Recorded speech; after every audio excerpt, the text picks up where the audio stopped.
వెలుగుకు వెలుగుగా నిలిచినట్టి ఒక మాటల రవి ఇతడు.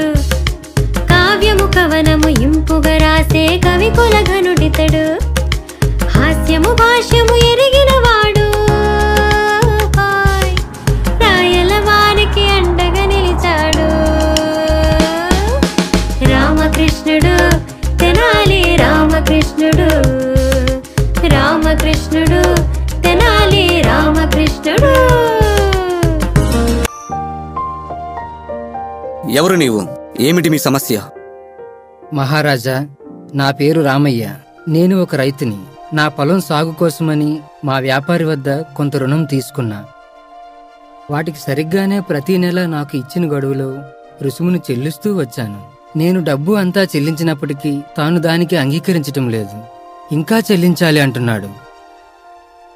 మీరు అధైర్యపడకండి. మీ సమస్యను మేము పరిష్కరిస్తాం. ఎవరక్కడ? తక్షణమే ఆ వ్యాపారిని తీసుకుని రండి. రాజభటులు ఆ వ్యాపారిని అతని ఇద్దరి నౌకరులను పట్టుకొచ్చి రాజుగారి ముందు హాజరుపరుస్తారు. రాజావారు, ఈ రైతు నాకు చెల్లించాల్సిన రుసుము పూర్తిగా చెల్లించకుండా మీ వద్దకు వచ్చి నా మీద అబద్ధపు నిందలు వేస్తున్నాడు. నేను చెప్పేది నిజం. కావాలంటే మా నౌకర్ని అడగండి. అవును మహారాజా, మా అయ్యగారు చెప్పిందే నిజం. అతడు ఇంకా డబ్బులు చెల్లించాల్సింది.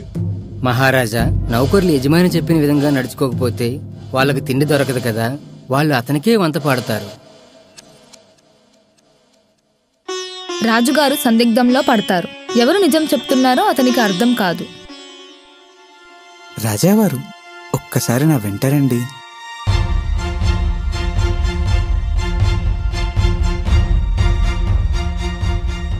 మహారాజా, ఈ చిక్కు ప్రశ్నను నేను విడదీయగలను. నా దగ్గర ఒక పరిష్కారం ఉంది.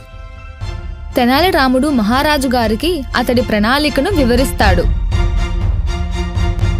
చక్కటి ఆలోచన రామా, అలానే చేద్దాం. ఎవరక్కడ? ఆ వ్యాపారిని మాత్రమే లోపలికి అనుమతించండి. మీకు అతను ఇంకా ఎన్ని నెలల రుసుము చెల్లించవలసి ఉంది? అది మహారాజా, అది 6 నెలలు. అవునా? మీరు వచ్చి పక్కన నిల్చోండి. ఏమీ మాట్లాడవద్దు నేను చెప్పే వరకు. నౌకరిలో ఒకరిని పంపండి. మహారాజా ప్రణామం.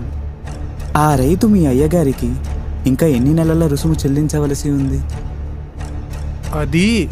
అది 4 నెలలు. అలానా? సరే, ఆ పక్కన నిల్చో. ప్రణామాలు మహారాజా. ఆ రైతు మీ అయ్యగారికి ఇంకా ఎన్ని నెలల రుసుము చెల్లించవలసి ఉంది? అది 3 నెలలు.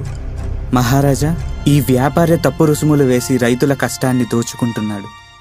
వీళ్ళందరూ సభకు తిరిగి వెళ్తారు. కృష్ణదేవరాయలు ఆ వ్యాపారిని అతని నౌకరులను దండిస్తారు. తెనాలి రాముడి అంత చిక్కుముడిని సులభంగా విడదీసినందుకు ప్రశంసిస్తారు.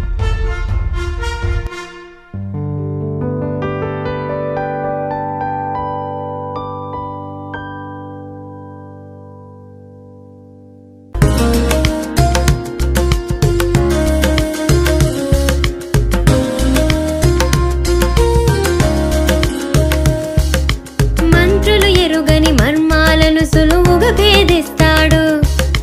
కొలువున నిలిచిన కవులందరితో భేషనిపిస్తాడు. వికట కవిగాని పేరొందిన వీడు, భాషకు సైతం భవితగా నిలిచాడు. రామకృష్ణుడు తెనాలి రామకృష్ణుడు, రామకృష్ణుడు తెనాలి